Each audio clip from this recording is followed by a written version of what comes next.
my thing is just as a viewer, no one wants to watch a televised Zoom call. Okay? No. Nobody wants to watch a televised. Most people on Zoom calls don't want to watch it, Yes. let alone the viewing audience. Exactly. Yeah, that's just awkward as heck. Really There's the delay.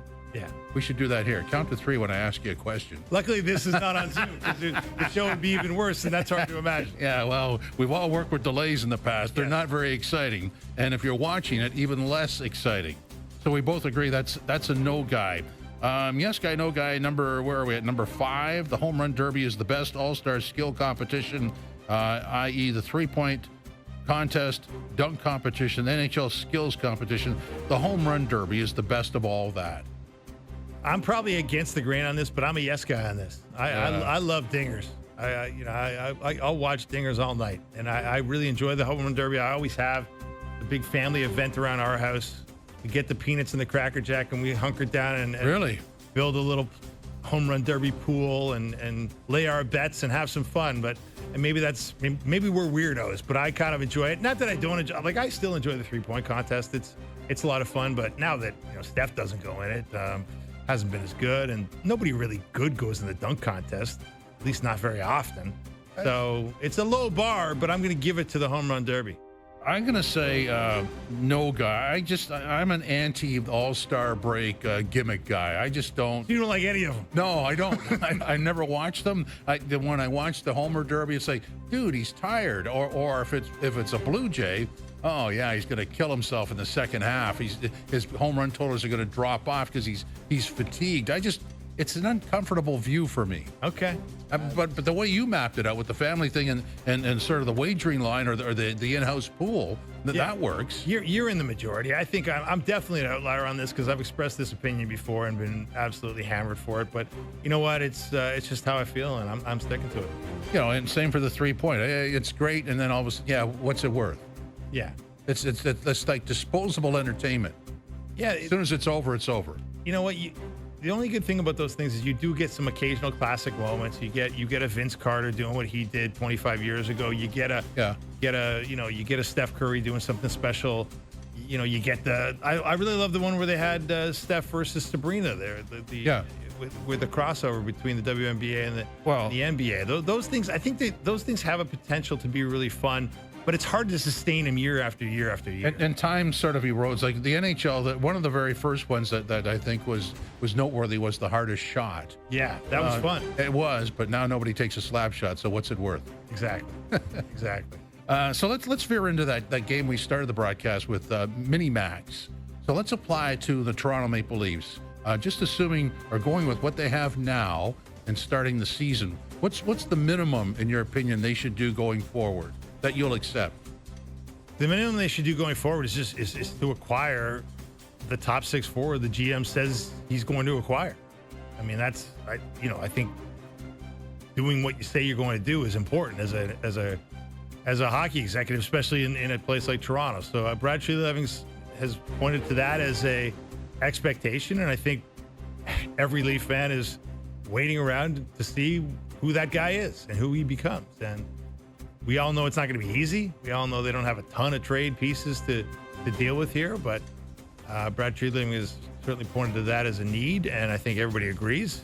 You and I are sitting here agreeing that they need that. So that would be my minimum. They do at some point. I'm going to go against the grain. My minimum is the way it is now. I would accept that, just because I think that whoever that top 6 guy is shows up eventually later in the movie. What I want out of this is scrutiny on the bottom 6. I want that bottom 6 to be airtight so that when the top 6 guy shows up, it actually makes a difference. Like right now, as we've seen over the last 9 years, you had that guy and you couldn't support him. Yeah. It didn't work. Yeah, no, it's a good point. I mean, there's a lot to be said for that. We just had Craig Button on, and he was, Craig made a great point about depth, right? Yeah. You looked at, I think every executive in this league, in my experience, when the Stanley Cup is awarded, they kind of start reverse engineering. How did they do it? How did the Panthers do what they did, right? And as much as we all focused on the free agency and the no state tax and Bill Zito doing this miracle worker's job of keeping all 3 of his relevant impending free agents, keeping all three in Florida at what appear to be team-friendly deals. A lot of executives that you hear about were going through that roster and saying, how did they build a roster like this?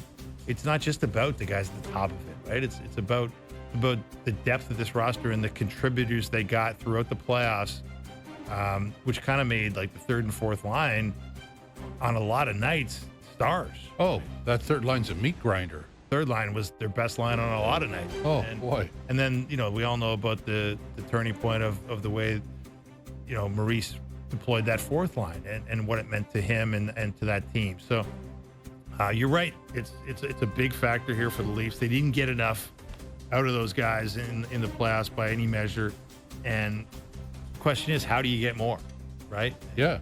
I mean, if at the end of the day, before the season starts, they've got a bona fide meat grinder third line, that takes care of a lot of stuff. Because to me, that sample size, if you want to go back over all those losses to Boston, especially the early part of the run, the early part of the 9-year sample size, it was the third and fourth line that got eaten alive. Well, except for when Kadri was there, but of course he got suspended. But I mean, that was a big factor for the Bruins. Yeah, I agree. And here's the other the storyline that to me has kind of gone underplayed is, Max Pacioretty. They lose him. Like if he's not back, I mean, he was huge in that playoff run. Yes, he was. I mean, he had some really big moments. 8 points in 11 games. We all know about the big moments, but you start looking down the lineup, like, Scott Laughton, there was a lot of made, as Craig Button was pointing out, there was a lot made of Scott Laughton coming to town. Yep. And what did he end up with? 0 goals, 2 assists in 13 games. He wound up in the fourth line. There was a lot made of Steven Lorentz re-signing. What did he have in the playoffs? 0 goals, 2 assists, 2 points. I mean, we've talked about, David Kampf obviously being expendable because he only played in one playoff game. But we talked about Bobby McMahon. Like, does he deserve that spot as a top 6 left winger? What was his playoff output? 0 goals, 3 assists. Bobby McMahon, a guy who prides himself on popping in a goal now and then, didn't get one in the playoffs. He could be, if he could up that game where it's consistent, that could plug a big hole. Yeah, I think that's a great point you make. Like, they're going to need. You can ask the GM to perform, a great service to the roster by adding another player, and I think that's expected. I think that should at some happen. point. Yep. But like, clearly they're going to need some of these guys to do more. that are on the existing roster. It's sort of like a cast call that we talked about this before about the top right winger and the second line left winger, but really it puts pressure on who's ever on the third and fourth line to deliver. And if they continue to be inconsistent, I think you have to look at moving some of those guys out. Without a doubt. So what is the max for you? The Leaf max? I mean, I guess the Leaf max would be more, if you're talking about changing the DNA. And I think you get, listening to Brad Treliving, he did an interview on Overdrive on free agency day, and he's done a handful of interviews since he uttered that phrase, change the DNA. Yeah. I think he probably wants to walk that back a little bit because I think a lot of us interpret it as change a lot of personnel, right? Because DNA kind of implies. But he did say like the entire organization, so that sort of dissipated some of the blame, I guess. But I don't know. Is somebody not on the ice responsible for that? Exactly. So my thing would be, but if you're really, I think there's a lot of people who believe that,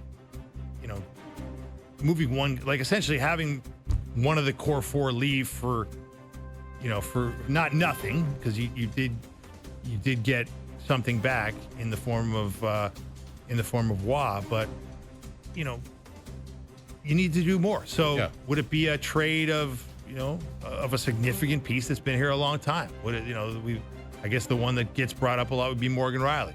Now Morgan Riley would have a lot to say about that because he's got a no trade clause, but it has to be somebody of value.